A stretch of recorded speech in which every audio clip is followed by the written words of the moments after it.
Salam sehat sejahtera, jumpa lagi di channel Mata Ketiga. Kecerdasan buatan AI hari ini sudah tidak lagi sekadar alat. Ia berkembang menjadi entitas yang mampu mengguncang batas logika manusia. Banyak orang menyebutnya sebagai Raja Api, sebuah julukan yang menggabungkan simbol kekuatan, kendali, sekaligus ketakutan. Namun kisah AI kali ini bukan sekedar tentang teknologi dingin. Ia merambat ke arah sains, filsafat, statistik, bahkan menyerempet wilayah yang dulu hanya berani disentuh fiksi ilmiah. Yang membuat bulu kuduk merinding, apa yang dulu hanya dianggap ramalan atau takhayul, kini di tangan AI berubah menjadi perhitungan nyata dengan basis data, algoritma, dan akurasi yang sulit dibantah. Dari ramalan tradisional ke mesin cerdas.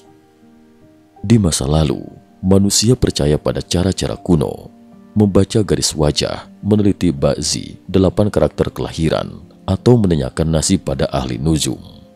Mereka percaya garis halus di wajah atau tanggal lahir bisa membuka tabir masa depan, kapan menikah, kapan bahagia, bahkan kapan ajal menjemput. Dulu, kita mungkin menertawakan semua itu. Kalaupun ada penjelasan, paling hanya dianggap hasil statistik kasar, intuisi dari ribuan pengalaman yang dipadatkan oleh seorang tabib atau peramal.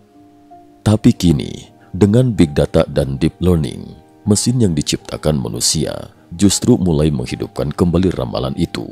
Hanya saja kali ini dengan bahasa algoritma, bukan mantra. Stanford dan prediksi ajal. Mari kita mundur ke tahun 2018. Di Stanford University, sebuah eksperimen diadakan di Sekolah Kedokteran Paliatif, cabang ilmu kedokteran yang berfokus pada pasien dengan penyakit mematikan dan sudah mendekati akhir hayat. Bagi dokter paliatif, prediksi waktu kematian bukan sekedar angka, melainkan pegangan emosional.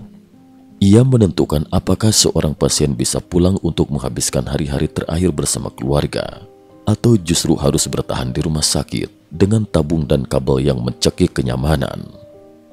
Namun prediksi manual dokter hanya 40% akurat. Banyak pasien dipulangkan dengan prediksi 2 bulan lagi, tapi kenyataannya hanya bertahan 15 hari. Ada yang meninggal sendirian di ruang perawatan, tanpa sempat mengucapkan selamat tinggal terakhir. Bagi keluarga, luka emosional itu sulit sembuh. Dr. Halman, seorang dokter senior, merasa hancur. Mengapa kami hanya 40% akurat? Bukankah seharusnya manusia bisa memberi kesempatan perpisahan yang lebih baik? Halman menggandeng Jeffrey Hinton, pionir AI modern, untuk melatih sistem berbasis deep learning dengan 2 juta rekam medis pasien. Mesin diajari meniru intuisi dokter senior, dari suara, wajah, hingga pola gejala. Hasilnya mencengangkan. Akurasi prediksi naik ke 80%. Lebih banyak pasien bisa meninggal di rumah, diapit keluarga, dengan lilin doa dan pelukan. Sekilas, ini bukan sekedar ilmu kedokteran, melainkan ramalan takdir yang kini berselimutkan data. Meramal seluruh hidup. 5 tahun kemudian, November 2023, seorang ilmuwan komputer bernama Led dari Northeastern University melangkah lebih jauh. Ia tidak puas hanya meramalkan kematian. Ia ingin tahu, bisakah AI meramalkan seluruh jalur hidup manusia? Denmark menjadi mitra penelitian ideal. Negara itu menyimpan catatan super detail tentang warganya, mulai dari lahir, pendidikan, catatan kesehatan, hingga interaksi sosial. Total ada 5,96 juta data penduduk yang disiapkan. LED bersama Universitas Sains Denmark mengolah data itu dengan 280 label berbeda. Jenis kelamin, status pendidikan, kebiasaan kesehatan, bahkan gaya hidup. Data tersebut diproses menjadi grafik dengan 280 dimensi. Mustahil dipahami manusia, tapi AI mampu menelusurinya dengan dingin.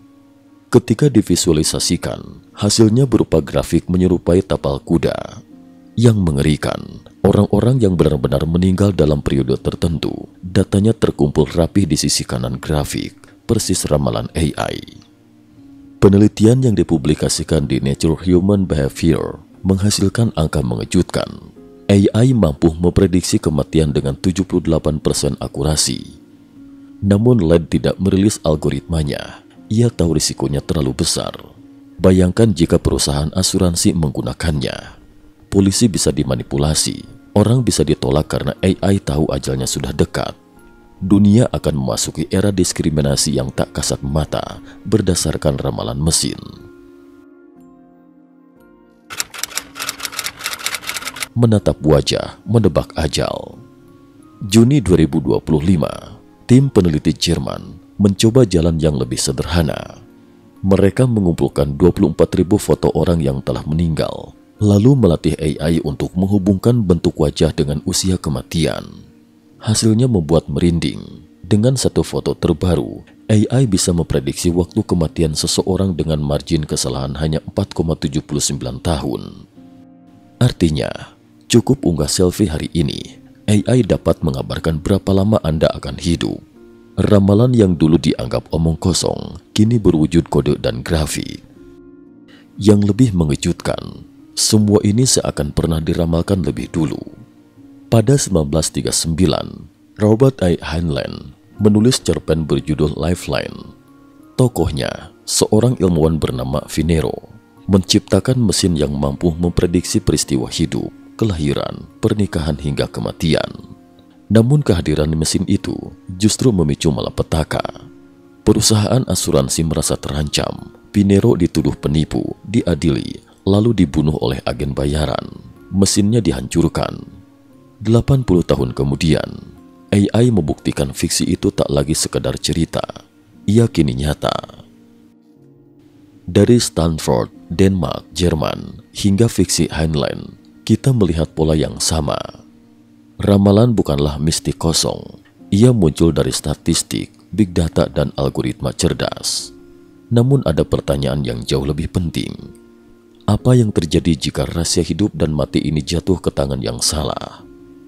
Jika dikuasai segelintir elit, ramalan bisa menjadi senjata untuk menindas, bukan membantu. Jika dipakai perusahaan besar, manusia tak lagi sekadar pelanggan, tetapi angka dalam grafik takdir.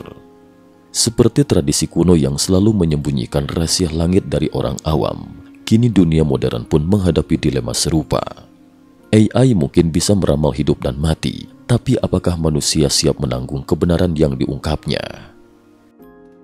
Penutup, kisah AI Raja Api ini mengingatkan kita bahwa teknologi bukan sekedar soal efisiensi atau kecerdasan. Ia adalah cermin yang memantulkan wajah kita, sekaligus mengguncang iman kita pada misteri kehidupan. Apakah ini anugerah atau justru kutukan baru bagi umat manusia?